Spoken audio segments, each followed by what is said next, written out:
Hey guys, so a little quick start before I get to the core of this video on the energy part and homeostasis and all of that. I want to touch upon emergent property really quick. So the emergent property slide that you have, it's all about organization leading to emergent property. I just want to touch upon it really quick. So the brain cell, being a cell, if you get it together, it's a bunch of cells, it makes an organ, right? And that organ here would be the brain, right? All those interacting brain cells, that's the brain. The key about the memory, the emergent property, is that emergent property is different than the sum of the parts of the brain. So if you add all the sum of the parts of the brain, it's all the neurons together interacting, and that makes a brain. And that's it, right? That's how you can explain a brain with the sum of its parts. It's a bunch of neurons. The emergent property of memory is those neurons interact in ways that we don't understand exactly how yet form those memories. We know that it's a pathway, and like we can talk about what's the difference between what we understand of a memory, what is a memory really.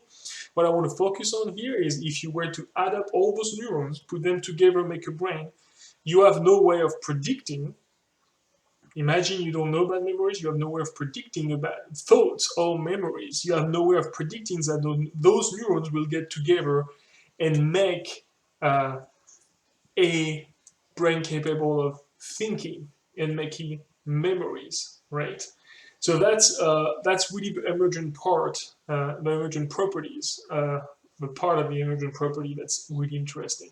Remember that it's more an emergent property is more than the simple sum of its components. So in case of the brain and the memory coming from the brain, memory, the ability of reconstructing what was in the past that we've seen, is more than just adding all those neurons together, right? So putting all those neurons together will not create memory, but there's something by their interactions that create the memory. And there's a lot of emergent properties out there, and I encourage you to look for them. You can Google them. There's a lecture clicker question about the emergent property. So try to find out which is the right answer in that.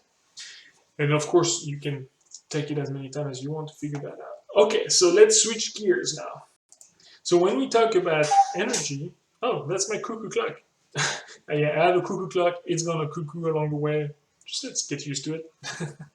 So life requires energy. When we see that really important slide here, I want you to focus on those heat arrows. Those arrows here, they are indicating of something extremely important that we'll come back to later in the semester. A lot of foreshadowing, as I mentioned. But really, every transfer of energy, energy is never created, right, or destroyed. It's always transformed. First law of thermodynamics. We'll talk about it later again. So when you transform the kinetic energy from the sun to the plant that use photosynthesis to create potential energy, there is some energy that is lost, and that's due to heat and inefficiency of the photosynthesis system.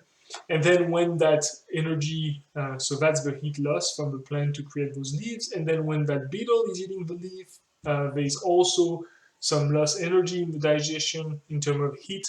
So it's really important to understand that that loss is everywhere. Not none. There is no perpetual movement for that very same reason, because there's always a loss of energy with any type of activity that's engaged in. You're never 100% efficient. It's really great for us because we can provide heat and maintain a temperature this way by having a metabolism, eating and doing stuff, moving around, creates heat and heat and allows us to stay alive, right, without having to warm us up at the sun. Snakes don't do that. They just wait for the sun to warm them up. Ants too, so they don't provide their own heat. So you have some usage for it, but it's a principle of physics that no processes can be 100% efficient. That is why there's no perpetual movement, because any type of machinery that you create that will make a movement, there will be friction. There will be some type of loss. Okay, so that's a really important point I wanted to touch upon. Now, if we want to talk a little bit about, and I'm switching to the webcam here, talk a little bit about the homeostasis and how this works. So I want really to emphasize the example of a thermostat, the set point, which will be at which you set your thermostat here. And if you deviate from the set point, so the set point would be here, and that would be the temperature scale here in Celsius, because we are in science class. And it's how you want to look at temperature. It's a way easier, like the only way you will not use a metric system, the only reason you will not use a metric system is for woodworking. It's the only place in which metric system is not as efficient as the American system. Everywhere else, it's more efficient. For temperature, 0 degree, it freezes, 100 degrees, it boils. Really easy to understand.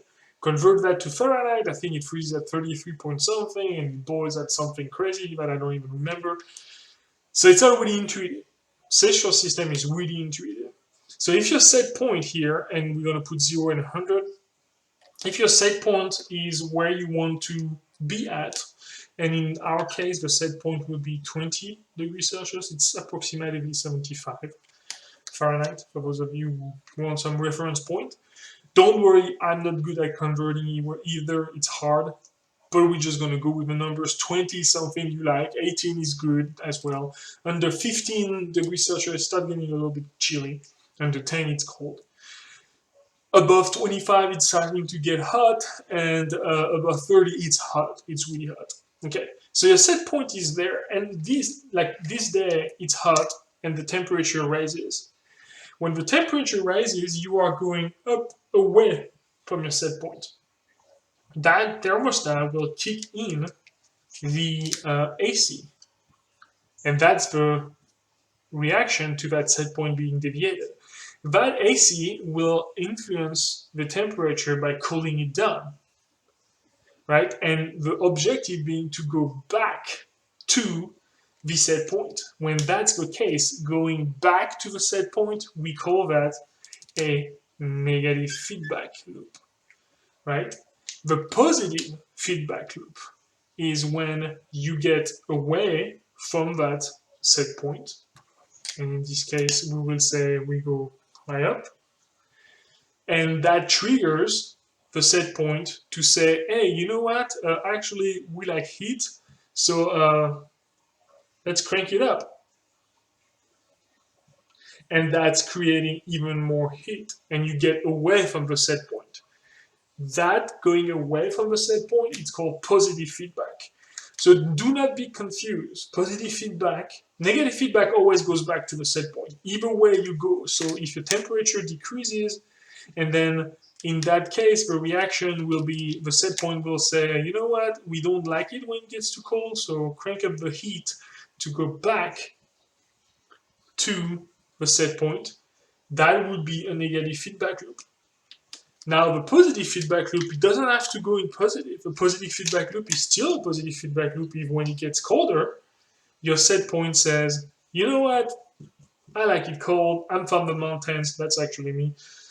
Let's keep it this way. When you keep going down, this is also a positive feedback loop. Because the key, and that one is a negative feedback loop, the key is to understand that positive feedback loop is going away from the set point. Negative feedback loop is going back to the set point. That's a thermostat example, but you can do the same with giving birth. Positive feedback loop. Your baby goes out, you want it out, you keep pushing.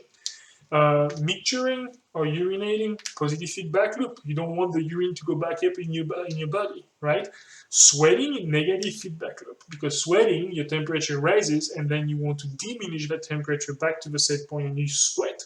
How sweating works, wait for it, we'll learn about it later in the semester. The last little piece of thing I want to tell you here, really quick. So the last little piece of thing I want to tell you quickly, as I said, is all about that asexual reproduction. I think it's important for everyone to know those are strawberry plants. What you see here, it's a strawberry plant. That's going to make quickly some beautiful strawberries, but also produces those stems that are running along the ground and that will reach the ground at some point, burrow itself, create some roots, create a new plant. And that's an asexual reproduction because it makes a new plant that can be separated from the mother plant because now it has its own system of roots and yet is an exact copy of the mother plant. And those different things are called stolon. Let's see if I can write it here. Oh, it's gonna work. So you should see stolon here. is stolon. The stolon is that allele root, aerial root that's coming out from the mother plant and going back into the ground further away. That's really useful if you guys have aquariums. You know, some plants actually do that as well by producing little plants outside. I have some plants as well in my aquarium like that. Maybe I'll share a photo with you guys. But so that's the point. The asexual reproduction, those little pieces are called stolons. I just thought it was cool for you guys to know that strawberries reproduce asexually as well as sexually. It's just some little things like that. The more you know, you never know what you can do with knowledge. Okay? Okay, guys, you guys take care. I'll see you next time.